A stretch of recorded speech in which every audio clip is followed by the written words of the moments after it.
অনেক ধরনের ব্যথা নিয়েই কথা হলো। লাস্ট 3 বছর ধরে আপনাদের সাথে আলাপ এবং বিভিন্ন ধরনের ব্যথা নিয়ে আলোচনা, অ্যাওয়ারনেস ক্রিয়েট করা, বিভিন্ন ধরনের ব্যথার এডুকেশন দেওয়া, এবং অবশ্যই কোমরে ব্যথা, হাঁটু ব্যথা নিয়ে এবং ঘাড়ে ব্যথা এবং কাঁধে ব্যথা নিয়ে বেশি আলোচনা হয়। যে ব্যথাগুলো নিয়ে আলোচনা একটু কম হয় সেগুলো নিয়ে আজকে কথা বলবো।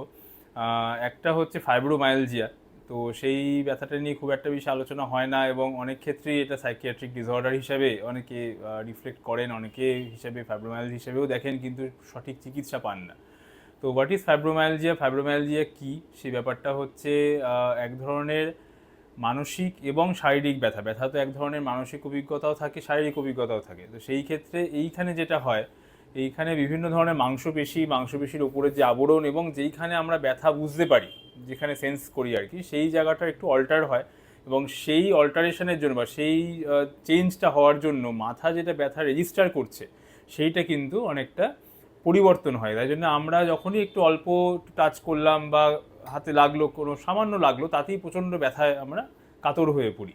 এবং সেইটা শুধু একটা জয়েন্ট বা একটা জায়গা রিফ্লেক্টেড নয়, এবং সেটা সব জায়গায় হয়। ক্রনিক ওয়াইড স্প্রেড পেইন বলে, মানে সারা শরীরে ব্যথা। এবং সেই ব্যথাটা আইডেন্টিফাই করা যায় না কোনো ব্লাড টেস্ট করে, কোনো এমআরআই করে, কোনো এক্স রে করে, ইউএসজি করে, কিছুই পাওয়া যায় না।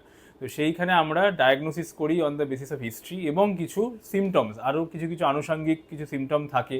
যেমন ধরুন ঘুমের অসুবিধা, মেমারির প্রবলেম হয়, অনেক ক্ষেত্রে সকালে উঠে প্রচণ্ড মাথা ব্যথা টাইপের থাকে, ঘাড়ে ব্যথা হয়, এবং স্টিফনেস থাকে, মর্নিং স্টিফনেস, যেটা অনেকক্ষণ ধরে থাকে, 4-5 ঘন্টা থাকলো বা 3-4 ঘন্টা থাকলো, কাজ করার ইচ্ছা বা উদ্যম চলে যায়, ঘুমের অসুবিধা হয়।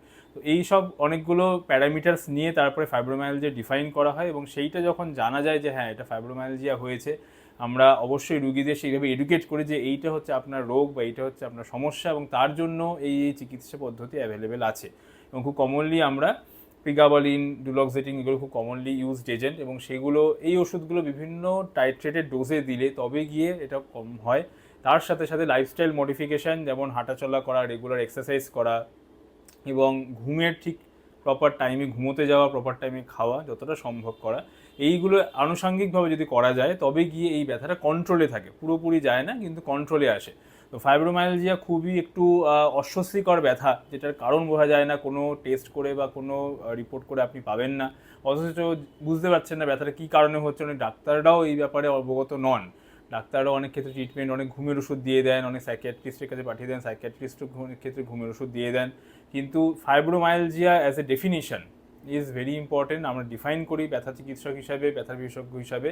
এবং এই ধরনের ব্যথা, বিভিন্ন ধরনের যে শারীরিক ব্যথা, মাথার চুল থেকে পায়ের নখ অবধি সব জায়গায় ব্যথা হচ্ছে, এবং সেটা ঘুমের অসুবিধা করছে, তার সঙ্গে সঙ্গে ডেইলি কাজকর্মের অসুবিধা হচ্ছে, সেই ক্ষেত্রে কিন্তু আপনারা অবশ্যই ব্যথা বিশেষজ্ঞের কাছে আসুন, তাদের কাছে এটা সদুত্তর পাবেন। তো ফাইব্রোমায়ালজিয়া বা এই ধরনের সমস্যা যদি কোনো জিজ্ঞাসা থাকে অবশ্যই জানাবেন।